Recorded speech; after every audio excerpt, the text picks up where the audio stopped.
Chapter 8. The sun must die every night. How myths explain the endless cycle. 1. Apollo and Helios, the chariots of radiant order. In the luminous imagery of Bulfinch and the epic verses of Ovid, the sun is not a mere orb of gas, but a majestic, fire-crowned chariot that dictates the rhythm of the classical world. While the Titan Helios was the original driver, it is Apollo who perfected the office, becoming the personification of solar enlightenment. Every dawn, the goddess Aurora, the dawn, flings open the crimson gates of the east, and the sun god yokes his 4 stallions, Pyroeus, Eus, Ethon, and Phlegon, whose breath is pure flame and whose hooves strike sparks from the ether. This journey is the ultimate display of divine harmonia. Apollo must navigate the narrow celestial track, avoiding the scorching heights of the upper heavens and the frigid depths of the earth.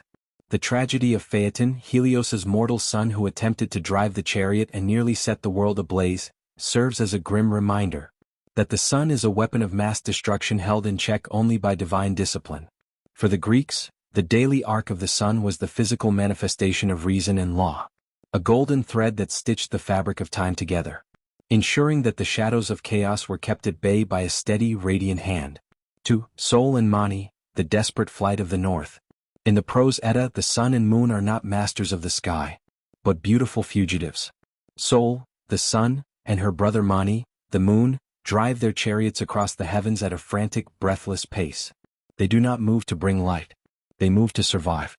Pursuing them through the clouds are 2 monstrous wolves, Skoll and Hati, the progeny of an ancient giantess. The solar and lunar cycles are characterized by this eternal hunt.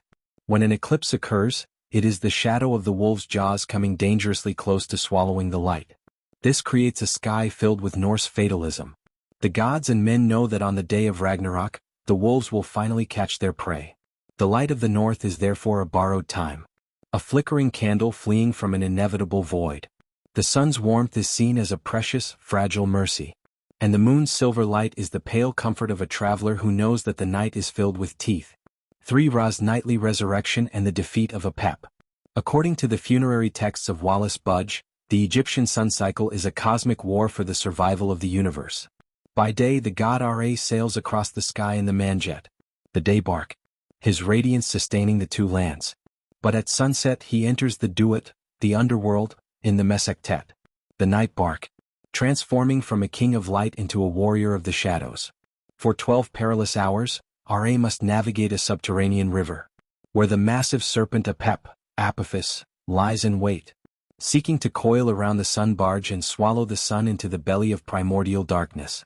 Supported by the spells of Isis and the strength of the desert god Set, Ra triumphs every night.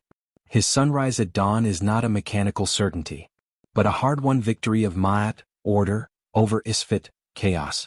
Every morning the Egyptians shouted for joy, for the sun's rebirth was proof that death could be conquered, and that the light of Ra would once again drive back the mists of the abyss. 4. Chandra and the pulsing nectar of the Vedas. In the Mahabharata and the Vedic hymns, the moon is Chandra, the luminous lord of the plants and the keeper of Soma, the nectar of immortality. Chandra is depicted riding a shimmering chariot drawn by 10 white horses, or a fleet-footed antelope. Unlike the sun's steady, burning logic, the moon represents the rhythmic ebb and flow of biological and emotional life.